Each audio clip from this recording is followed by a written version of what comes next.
napakarami sa atin yung napaka-cruel natin sa environment. Ano yung cruel sa Pilipino? Napaka malupit natin sa mga nilikha. No, napakalupit natin. Pag makakita ng hayop, sinasaktan, pinapalo, makakita ng may mga taong ganyan. Pag makakita ng pusa, kahit wala namang ginagawa yung pusa, pinapalo. Pag nakakita ng aso, pinapalo na wala namang na worse. Napakaraming mga tao, yung nangingisda, yung nangingisda, yes, okay lang yun na kasi yung mga bagay na ito, yung mga hayop, mga manok, mga isda, ay ginawa para makatulong sa atin mag-survive. Pero hindi tayo dapat maging malupit sa kanila. Anong ginagawa ng tao? Tinatapunan ng dinamita yung mga isda. Anong ginagawa ng tao sa mga ibon na wala namang ginagawa pag ginitira? Diba? Ginabaril nung air gun. Diba na wala namang ginagawa? Yung iba, yung isda, kinukuryente. Diba? Tama yun na tayo, ibinigay yan ni Allah ng Diyos sa atin para gamitin natin so that we can survive. Pero hindi tayo dapat maging malupit sa kanila.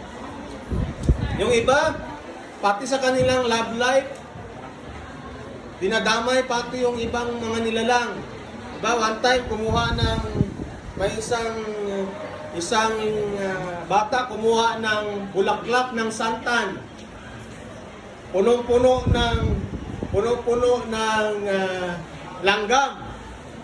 Tapos, nandoon ang langgam, ang dami-dami.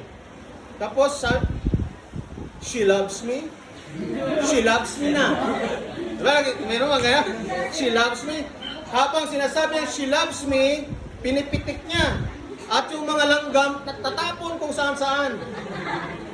Tapos, she loves me not, ang ending, she loves me not. Gisipa-sipa niya na yung santan, yung bulaklak, ang mga langgam natapon. Now, ano ibig sabihin?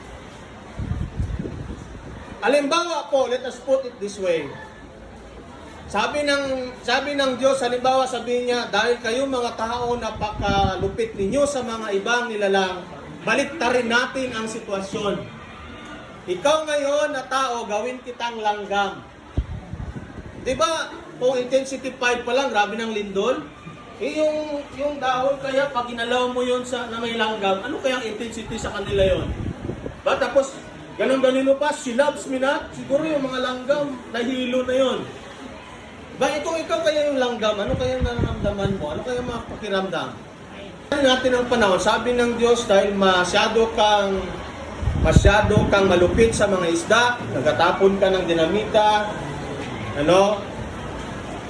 kinukuryente mo yung isda, kaya gawin din kitang isda. At ang isda ngayon ay nandito na sa lupa. Langoy ka doon, sabihin ng isda, kuryentehin natin ito.